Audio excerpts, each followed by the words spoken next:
जय हिंद। इस वीडियो में हम लोग जानेंगे कि एनएसए क्या होता है एवं मनीष कश्यप पर एनएसए क्यों लगाया गया और एनएसए के तहत मनीष कश्यप को कितने साल की सज़ा हो सकती है। जो मनीष कश्यप लोगों के इतने चाहता थे और वो सरकार के खिलाफ आते ही उस पर एनएसए क्यों लगा गया। क्या सरकार एनएसए का दुरुपयोग कर सकती है किसी पर भी या नहीं, सबके बारे में हम आपको बताएंगे। और एनएसए के बारे में जो इतिहास है वो कब भारत में आया और अब तक क्यों चल रहा है, ए टू जेड। देखिए, सबसे पहले हम लोग जानते हैं एनएसए नेशनल सिक्योरिटी एक्ट, मतलब इसका हिंदी होता है नेशनल रासुका, ठीक ना। इसको हिंदी में राष्ट्रीय सुरक्षा कानून, राष्ट्रीय सुरक्षा कानून को हिंदी में रासुका कहते हैं। ये 1980 में लाया गया था। देखिए, है ना, यहाँ आप स्क्रीनशॉट ले सकते हैं, इसको पढ़ सकते हैं। मैं आपको इसे बता रहा हूँ कि राष्ट्रीय सुरक्षा कानून एनएसए क्या है और इसे क्यों बनाया गया था। नेशनल सिक्योरिटी एक्ट कह ले या राष्ट्रीय सुरक्षा कानून कह ले या रासुका कह ले, बात तो एक ही है, ठीक ना। इसके तहत व्यक्ति को मतलब क्या बोलता है, क्राइम, व्यक्ति को क्राइम करने से पहले रोका जाना था। ये एनएसए का अनुच्छेद 22 के भाग 4 में है। इसके तहत व्यक्ति को सज़ा नहीं दिया जाता है, बल्कि व्यक्ति को किसी गुनाह करने से पहले रोका जाना अर्थात उसे गिरफ्तार कर लेना, ये एनएसए के अंतर्गत आता है। इसी का कानून का प्रयोग करके सरकार किसी को बिना कुछ बताए गिरफ्तार कर सकती है और उसे 3 महीने से लेकर 12 महीने तक जेल में रख सकती है बिना किसी ट्रायल के। और इस कानून के तहत किसी को वकील रखने का भी इजाज़त नहीं मिलता है।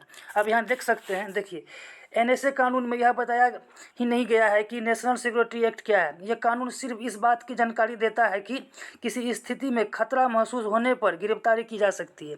अगर आपसे सरकार को खतरा है या दंगा फसाद होने का खतरा है या फिर किसी को मारने का खतरा है या फिर किसी 2 स्टेट के संबंध खराब होने का खतरा है, मतलब राष्ट्रीय हित के लिए कुछ भी ऐसा जो गलत हो सकता है राष्ट्र के लिए, सरकार आपको गिरफ्तार कर सकती है। ये एनएसए जो है स्पेशल पावर देती है किसी भी राज्य सरकार के पुलिस को, किसी भी राज्य सरकार के पुलिस को, जैसे बिहार सरकार है, झारखंड सरकार है, तमिलनाडु सरकार है, उसके पुलिस को, वहाँ के नियम कानून को एक स्पेशल पावर देती है कि आप किसी को भी जो है एनएसए के तहत गिरफ्तार कर सकते हैं।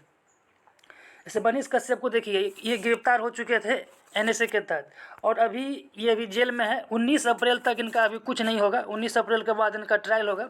एक्चुअली होता क्या, अगर कोई लोग फेमस है तो उनका ट्रायल थोड़ा जल्दी हो जाता है, लोगों के दबाव में, लोगों के प्रदर्शन में। अगर कोई फेमस नहीं है तो उन्हें साल भर तो कन्फर्म है उसको सरकार रख लेगी जेल में। ये एनएसए होता है। अब देखिए, एनएसए का मूल आधार क्या होता है कि देखिए, एनएसए का मूल आधार है, यहाँ देखिए, निवारक विरोध अधिनियम, मतलब प्रिवेंटिव डिटेंशन। इसका मेन नाम यही है और इसी के अंतर्गत जो है कि सारा कानून आता है। सबसे पहले एनएसए का इतिहास हम जानते हैं। एनएसए का इतिहास देखिए, 1881 ईस्वी में अंग्रेज सरकार ने बंगाल रेगुलेशन 3 नाम से एक एक्ट लाया था, ठीक ना, 1881 ईस्वी में। फिर उसके बाद 1919 में रोलेक्ट एक्ट आया। रोलेक्ट एक्ट के बारे में आप लोग जानते होंगे कि अंग्रेज सरकार बिना किसी कुछ बताए भारतीयों को, मतलब लोगों को जेल में डाल देती थी। इनमें ट्रायल, मतलब कोर्ट कचहरी का कोई मामला ही नहीं था, उसे जेल में डाल दिया, अपना मन जब तक रखेगा उसको। इसी के विरोध में 1919 में जलियांवाला बाग हत्याकांड हुआ था, जिसमें कि जनरल डायर ने फायरिंग की ऑर्डर दे दी थी और काफ़ी लोग मारे गए थे। ये एनएसए का इतिहास बता रहा हूँ मैं। रोलेक्ट एक्ट, इसी का समझिए दूसरा नाम है एनएसए, ठीक ना, और कुछ नहीं है। बस वहाँ से फिर 1919 में रोलेक्ट एक्ट आया। उसके बाद इसके विरोध में ही जलियांवाला बाग हत्याकांड हुआ था, जो काफ़ी लोग मारे गए थे। उसके बाद हम बात करते हैं आज़ाद भारत में। आज़ाद भारत में यूँ हुआ था कि से पंडित जवाहरलाल नेहरू ने 1950 ईस्वी में एक कानून लाया था, प्रिवेंटिव डिटेंशन, ठीक ना, जो कि 31 दिसंबर 1969 तक लागू होना था। उसके बाद वो ख़त्म हो जाना था।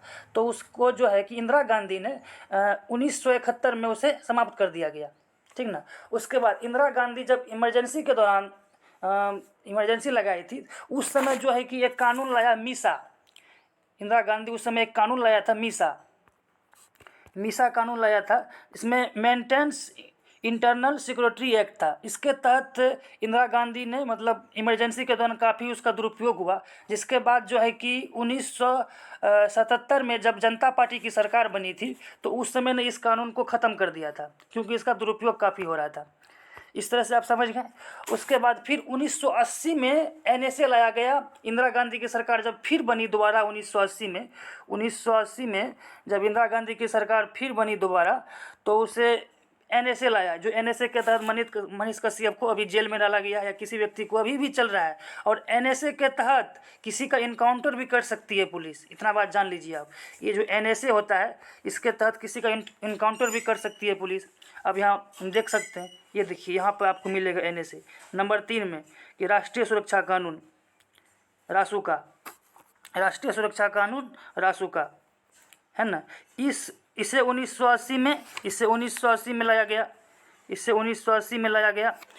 यह वर्तमान में सबसे खतरनाक अधिनियम है, इसके तहत पुलिस इनकाउंटर भी कर सकती है ना। तो इस तरह से हम आपको बता दिए कि क्या है NSA।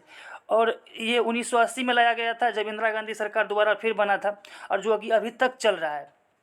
और मैं आपको बता दूं, एक डॉक्टर कपिल थे हमारे देश में, जो सरकार के खिलाफ भाषण दिए थे, तो उसे भी कुछ महीनों तक जेल में रखा गया। बाद में उसे कोर्ट में हाजिर किया गया तो वो छूट गए थे, तो वो जो है कि छूट गए थे।